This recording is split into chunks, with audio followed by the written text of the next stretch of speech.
Hi, I'm Roxanne Richardson, and this is the Casual Friday podcast. In this week's podcast, I have some announcements and tidbits, and I'm going to take a deep dive into this particular sweater that is currently in progress. So let's get started. So a couple of things before we dive into this sweater. Number one, as I mentioned last week, I will be teaching a workshop on sock heels and toes and diving into my project where I've been knitting stockings from different centuries and eras. That will be in Amsterdam, the Netherlands, on the 15th of October from 6:30 to 9. I will leave links down below where you can register if that's something that you're interested in. Second thing I wanted to mention is that I live here in Minnesota and I'm part of the Minnesota Knitters Guild, and every year we have our annual event called Yarn Over, and that is occurring next weekend. So today is the 26th, so that will be starting on Friday, October 3rd, and then Saturday is when they have it's open, free to the public, a marketplace where there's all sorts of yarn and fiber vendors and other sorts of knitting related vendors. And there are classes. We get teachers in from all over the country, and I believe there are still some classes open, and so you can check that out down below too, or you can just come to the marketplace. So I will be taking a class for the first time in a number of years at Yarn Over, and I'll also be volunteering in various places on Friday and Saturday. So I hope to see you there if you are planning on coming to Yarn Over. So in August, I got a couple of packages in my post office box, and I haven't mentioned them yet. There was, between the state fair, my road trip, and whatever, I just haven't mentioned them on a Casual Friday and wanted to do it now because it's getting embarrassingly late to acknowledge these two packages. So the first one came from Jean Tamer, and it is a book called Knitting Death, which she wrote. And what she says about it is, "Dear Roxanne, this book, especially the knitting theme, was inspired by the wonderful podcasters who share their love for this craft across various platforms. I'm equally grateful to those who enjoy unraveling a good mystery or a gripping murder story, hence the death part. Thank you for being part of this vibrant community, for spreading the magic of this ancient art, and for providing the inspiration behind the knitting aspects of the story. Enclosed, you'll find a copy of the book. Feel free to share about it." And so I'll put some information down. I haven't had a chance to look through it yet, but I am going on vacation soon, so this just might come with me in my carry-on. Thank you, Jean. The second package is one that came from Melanie Dedrick, MLB Dedder on Ravelry. And this was something she had contacted me about ahead of time to see if this was something that I would like to have. A lot of times people come across vintage knitting booklets. Either they're clearing out a relative's home, or they come across them at like a church sale or someplace like that, and they think, oh, I wonder if Roxanne would like this, because I do collect vintage and antique knitting books. So she explained what they were. I said, sure, I'd love to have them, and she sent them along.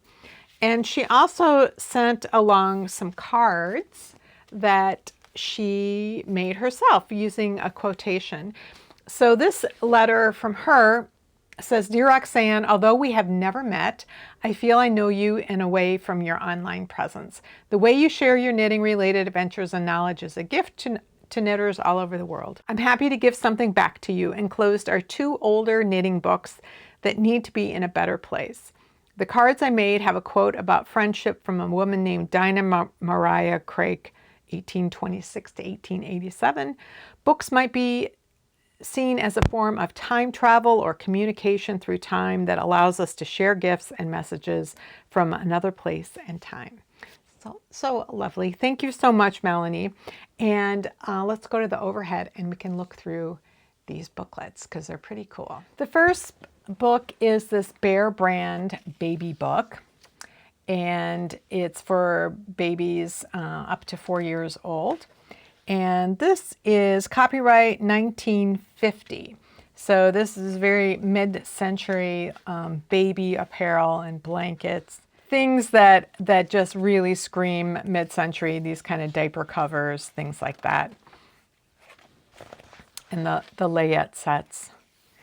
I think a lot of these would be fine for babies now. It's just the way that they take the pictures sometimes make it seem more old-fashioned, although I don't know that you'd see a baby in something like this these days. But these little sweaters, same kinds of things that people are making now with the buttons at the shoulders to get them over the heads. Little booties and things like that.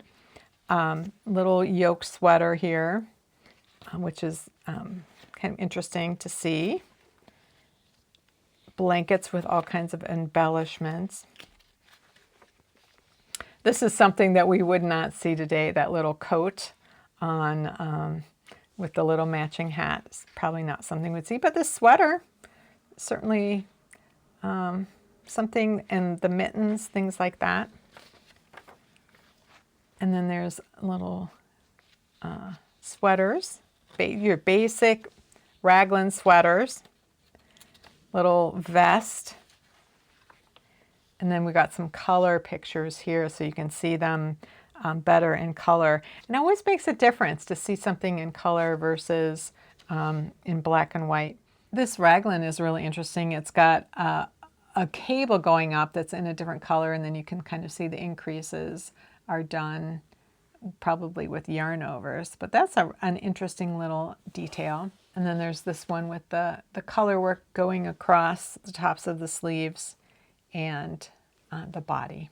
So those are really nice. These appear to be maybe for a little bit older kids than some of the earlier baby stuff. This guy looks like he just needs a little pipe and a magazine to read and he'll be all set. Some more little sweaters with pockets. This little stranded color work motif I've seen in different books and patterns so many times. This one is really cool, this argyle and the cables. Love the cables. Got a snowsuit there, mostly just directions.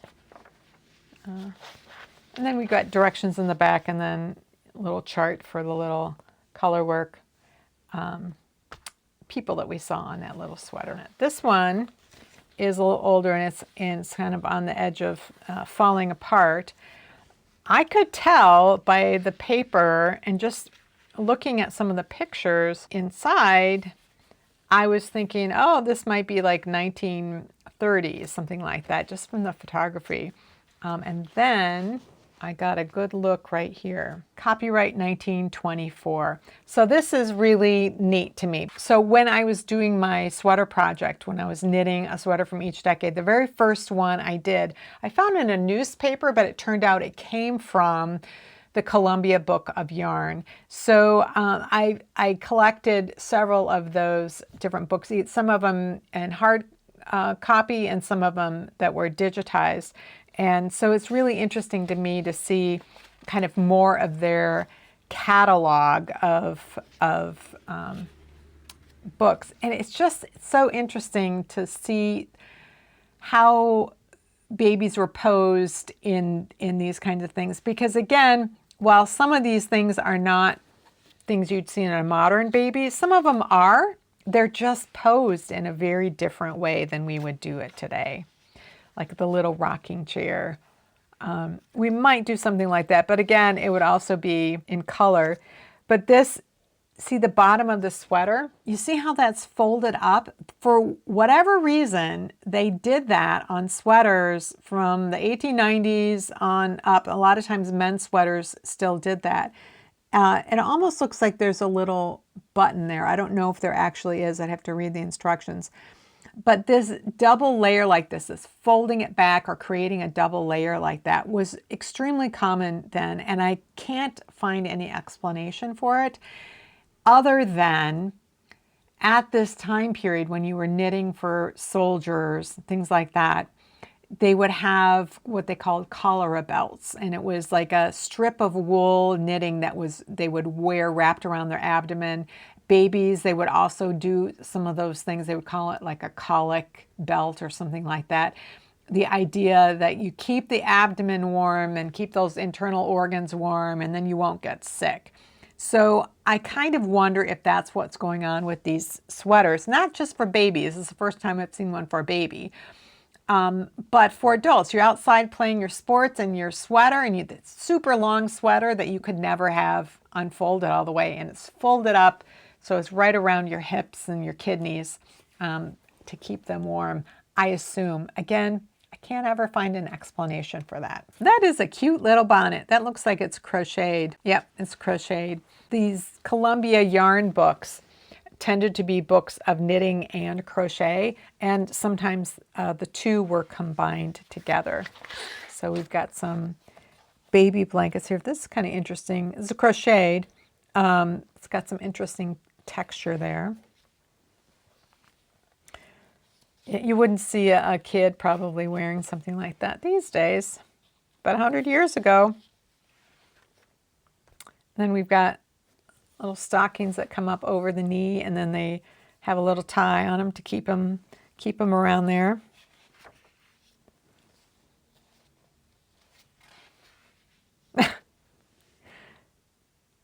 Look, this is funny. I think that might be a doll. Yeah, that's got to be a doll. Look at the way the hands are.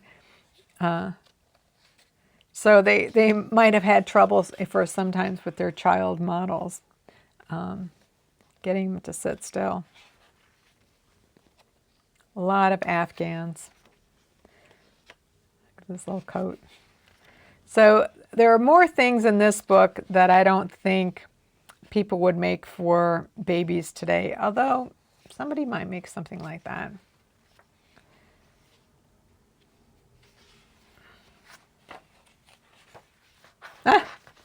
Again, he looks like a little man, doesn't he? Looks like he should, he doesn't have a pipe, but it looks like very much like a pipe. But that's adorable. That's so funny. So thank you so much, Melanie. Really appreciate the books. These are great. So last week I was telling you about the road trip I had been on for a week, solo. It was a fiber road trip. Right before I went on the road trip, I started knitting this sweater. So it's not finished. I have the body finished and I've blocked the body. I still need to do the sleeves. So I usually say that I have like a 3 to 4 week tolerance for working on the same project before I need to do something else. In this case, although it's been about 3 weeks since I started it, I haven't been working on it every single day. The road trip, you know, it's really sporadic. And since I've been back and I've been preparing for a workshop I'm going to be doing in the Netherlands, I haven't been working on it every day. So I'm not sick of it yet. And I shouldn't be. Based on the stitch count in my spreadsheet, it should be absolutely something that I can finish by going all the way through. But I wanted to talk about this sweater. This is a sweater someone recommended to me, I think about 3 years ago. So I was just wrapping up this 4-year-long project where I knit a sweater from each decade from the 1890s to the 1990s. And I just finished knitting the final sweater. It was a 1970s sweater. And it was from this book, Knitting Without Tears by Elizabeth Zimmerman. And what I really liked about that one was it wasn't a pattern that was written out, pick your size and here's what you do. It was, here's how you measure yourself for this, and here's the process for constructing this sweater. And that sweater was, the way that she wrote it was to be a seamless set-in sleeve sweater. So the body was knit bottom up, all the way to the shoulders, and then you stick to the armholes and the neck. And that was interesting to me. And then you picked up stitches around the armhole and you did some short row shaping in order to create the sleeve cap for the set-in sleeve. But this was a very different construction, a very different approach to how to do that short row shaping than what is commonly used and was introduced at about the same time in the 1970s by Barbara Walker, who wrote Knitting from the Top. So Barbara Walker came up with two different ways of knitting top-down seamless construction, set-in sleeve sweaters, and then Elizabeth Zimmerman did a completely different way of doing it, and which is really interesting. And I had done Barbara Walker's methods, both of hers, before, but I hadn't even known about this one. And there were some things I really liked about that sweater. So the way these two women approach how to do the sleeves, the set-in sleeve sweater, is different. So one of the things about set-in sleeve sweaters is you want them to fit however you want them to fit, coming up your arm. And then you have this sleeve cap that kind of fills in this space right here. But your armhole is larger in circumference than your bicep is. So you just need more room to fit in your shoulder socket and have room for movement. You need more circumference for that than you need typically for your bicep. The way Barbara Walker approached picking up stitches was to figure out how big around you want the bicep of your sweater to be and pick up that many stitches around the armhole. So she would have had you knitting your armhole based on, knitting downward and then figuring out, where your arm starts to go in and do some increases and then cast on across to create this armhole, and then figure out what do you want your bicep to be, and that's the number of stitches that you pick up around the armhole. What happens with Barbara Walker's method is that the pickup rate tends to be less than it would be along a normal vertical edge. So normally we say if you have a length of something, some fabric, and you want to pick up stitches, you typically would pick up 2 stitches for every 3 rows or 3 stitches for every 4 rows, something like that, so that you have an inch of fabric matching up with an inch of fabric, because you typically have more rows per inch than stitches per inch. So if you have worsted weight gauge, 5 stitches and 7 rows per inch, you'll have 7 rows in an inch, but you only need 5 stitches in an inch. So you don't pick up every row, you skip some of them in order to get fabric that's going to lay flat. But Walker didn't do that. A lot of times it ends up being like 1 stitch for every 2 rows or something. It's just not the same. So what I had found with her method is that things there was kind of gapiness to it. I just didn't like that. And so I would do something a little bit different. I would pick up the number of stitches that I thought was appropriate, and then as I was working my short rows back and forth, I would decrease some things out. And that usually takes a lot of thinking through, like which short rows am I going to be doing a decrease and keeping track of them to make sure that I end up with the right number of stitches. Elizabeth Zimmerman did something different. What she did was she had you pick up the appropriate number of stitches, pick up at the ratio that you need, look at how many stitches you have, and then you do short rows like you do as for a heel turn if you're working a heel flap and gusset sock. So every time you get to your short row turn, you work a decrease and then you work another stitch. You turn and you slip that last stitch, and then you work across and you're working your decrease and then another stitch. So you're decreasing stitches out as you're doing, and you're doing it every time you turn. So the way I'd been figuring out was like every so often I would need to do that. It's a much easier way and it's a clever way, and it was fine. I felt it needed tweaking. Walker's method needed tweaking. People have been tweaking that for decades now. And I felt like her method needed tweaking too, because I didn't think it felt a little bit narrow and short for a sleeve cap.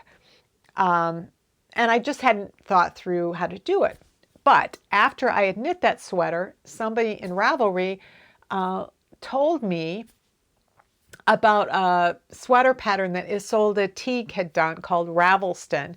So there's actually two. There's one called RAVELSTON, and that is a fingering weight version of the sweater. And then there's RAVELSTON DK. So it uses DK weight. And that's the one that I'm doing because I really don't like knitting fingering weight sweaters, and I don't wear them. I need heavier sweaters in the climate that I live in. The person who recommended it is called on Ravelry Blue Net, and mentioned that Isolde had several patterns that used this variation on this technique that Elizabeth Zimmerman used.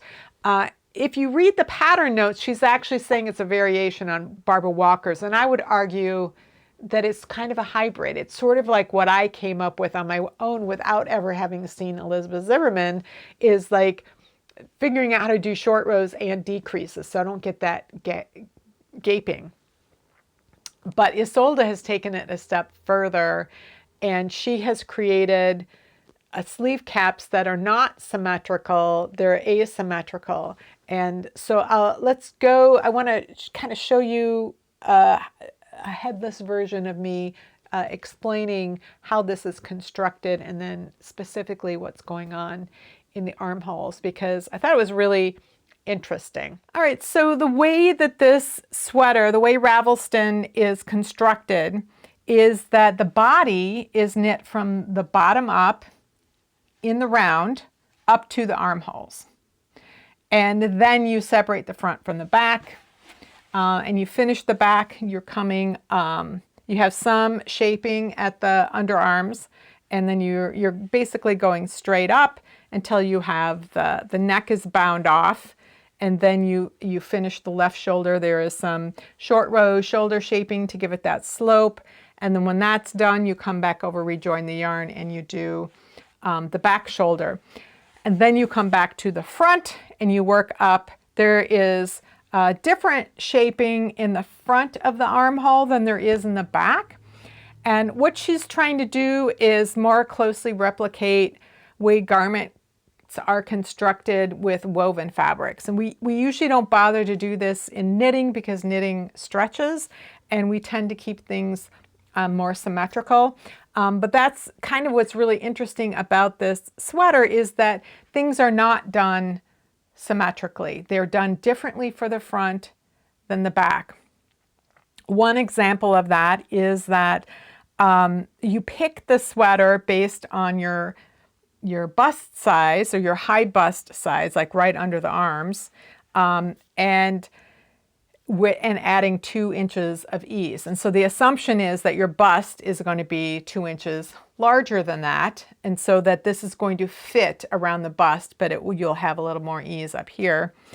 If you are a busty person, she does have instructions for how to add shaping so that you have bust darts and that you have the room that you need for that.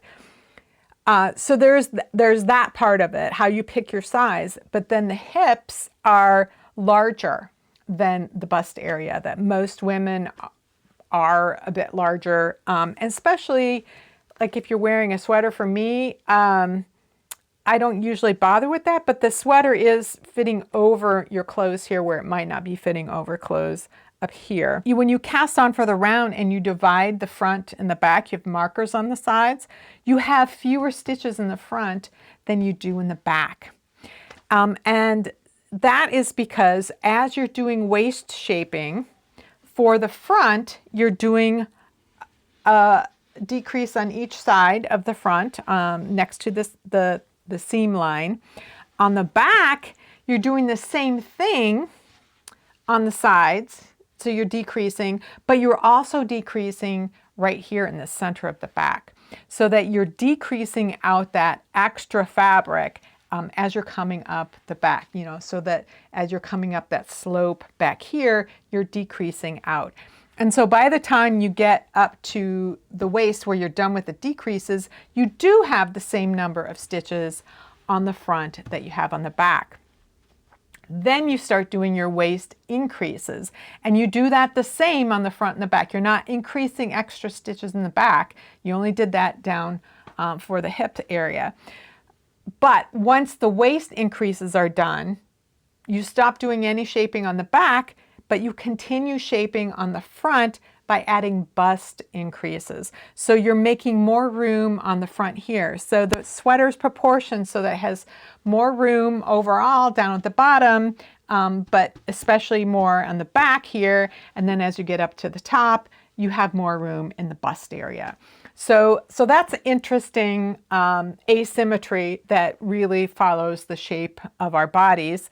And then the armholes are shaped a bit differently too. They both have shaping after the underarm bind off.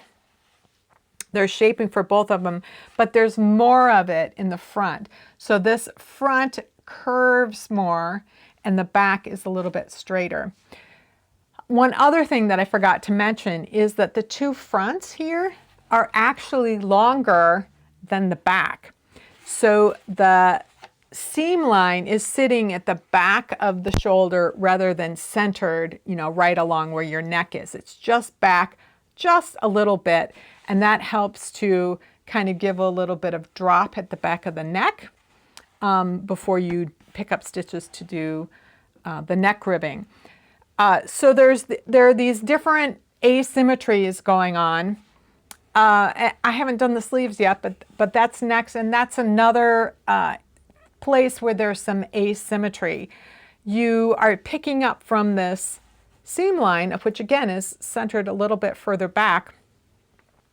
You pick up the same number of stitches for the front as you do the back, but the ratio of the stitches to rows are a little bit different because you have more rows here. So you're picking up here at a ratio of about 3 to 4. So 3 stitches for every 4 rows. Back here it's closer to 1 to 1. And then you're doing your short row shaping, and it's symmetrical at the top, and then it gets asymmetrical. And again, it's to create this rounder front shape. And the idea behind that is in woven garments, you'll see that because when we are wearing clothing, we're not just standing here like this, we're moving our arms and we're usually moving them forward. So you just need more of a curve right here to allow for your arm to go forward. Yes, you can put your arm backward, but you're not putting it back as far or as often as you are doing something like this.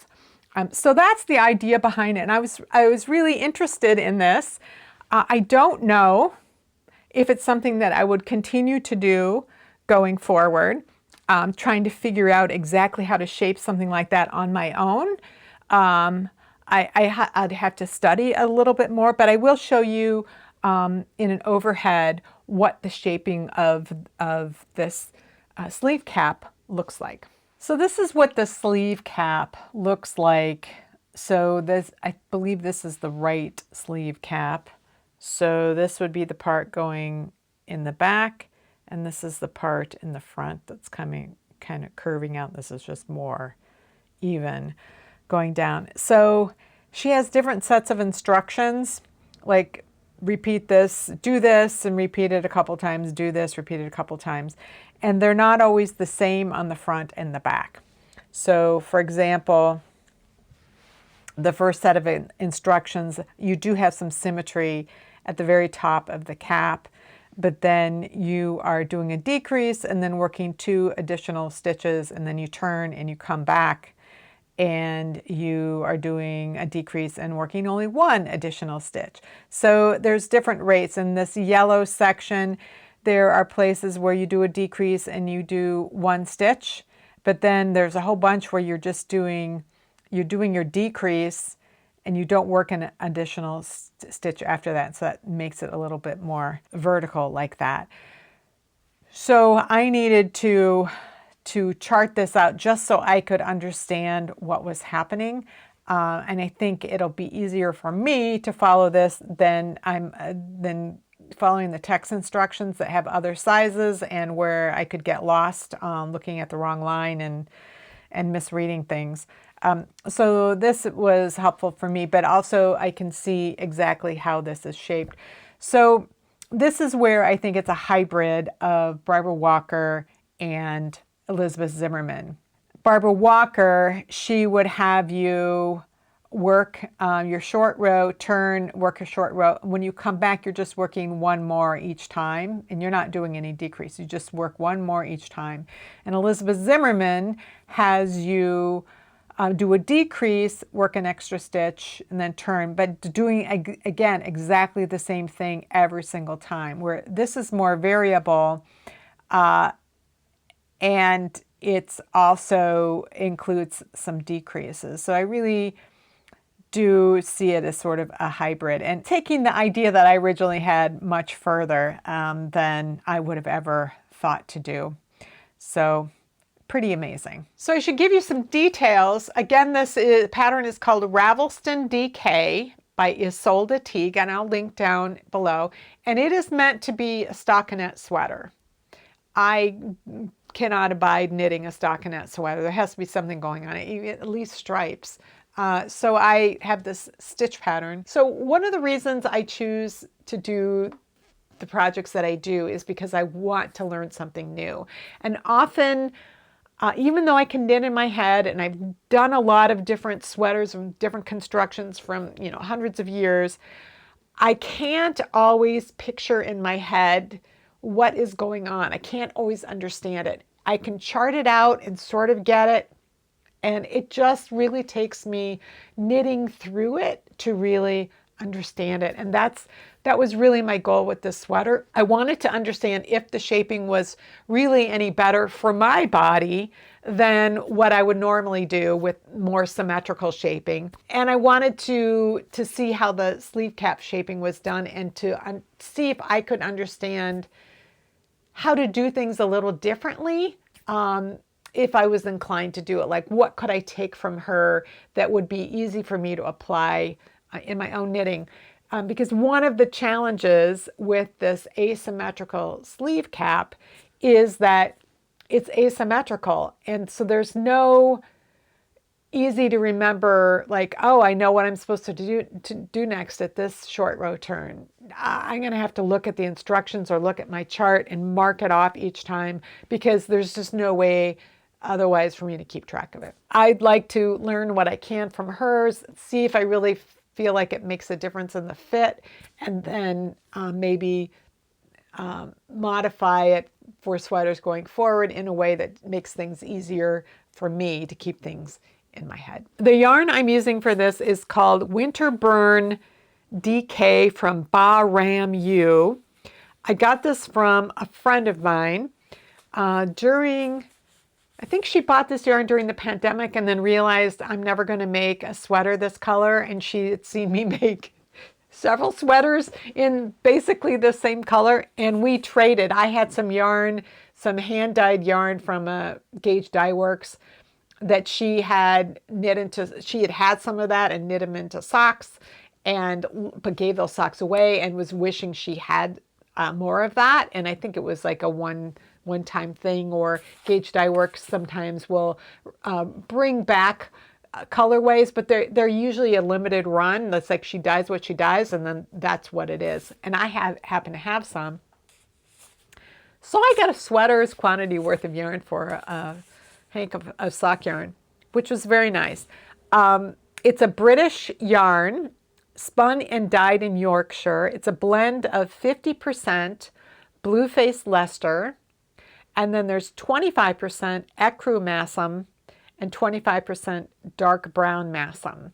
And I love seeing blends of yarns where they use some brown sheep wool, because it adds this depth, and sometimes that brown will shine through or poke through in different ways, and I just really like it. Now, one of the reasons I chose a lace pattern was because I wanted something where the gauge would essentially be the same as stockinette, and lace will do that when you're knitting with the same needle size that you would use to knit stockinette. And then the second reason was this is a 2-ply yarn. So it's a little bit of a more oblong shaped yarn. It's not as round as like a 3 or 4 ply yarn would be, which is normally what I use. And that's because I often knit in with texture and cables, and you'll get really good stitch definition and roundness of those. And because this was a 2 ply, those tend to be really good for lace patterns. And so I thought it was a good combination, and that it just would work well for this. And I really like it. I don't knit a lot of lace. It isn't that I don't like lace, it's that I'm not a lace person. Like, I wouldn't knit a lace shawl. I would never use something like that. I don't like the frilly stuff, like lace in that way. I would never do. But I do like the openness of it. I really like the yarn. So I'm looking forward to this. And I really like Isolde Teague. I've always liked her. She's been around now for, I think she's a Scottish designer, been around for like, well, she designed the Musselburgh hat. So a lot of people have knit that. But she's got tons of really great designs. And I've knit a number of them over the years. I don't think I've ever knit one of her sweater patterns. And she works hard at sizing, and the sizes that this is available in are, I think, 31¼ inch, like finished bust measurement, up to 59¾ So she's got a lot of great information about modifying, like for bust darts and stuff if you're busty. And that was the one tricky aspect of this for me, was figuring out what size I wanted to knit. She was saying to measure your high bust, which is right under your underarms all the way across, so it's above your full bust, and then add 2 inches to that, and that would be the size that you would need. If your bust is more than 2 inches larger than your high bust, then you can do bust darts, and she gives you all the different directions for different cup sizes. And with knitting and sewing, cup sizes are not like your bra cup sizes. They are 2 inches bigger than your high bust would be a B cup, 3 inches would be a C, 4 is a D, etc. That's how that works for garment construction. That's not how it works for bra sizes. So you don't go, oh, well, I'm a D cup, and so therefore I need to do this. Measure. You need to measure. The problem for sizing like that is that I think the majority of women, or the average woman, is shaped so that they, from their waist up to their full bust, their torso is angled out like that. And then once they get to their full bust, you go straight up. And that gives you an indication of your frame size. So that's another reason that you want to use your high bust to choose a size, is because that's going to fit your shoulders. The thing about me is that I get up to my full bust, and then my back keeps going at this angle. So I have a triangular shaped back. So even though I wear a C cup in a bra size, my high bust and my full bust are the same size. My full bust is not larger than my high bust. And so that made me wonder, well, what size should I knit? Because it was clear that by measuring the high bust and adding 2 inches, and the expectation that the full bust would be 2 inches larger, that this is meant to fit around the full bust with no ease. The sizes are about 3 inches apart from each other.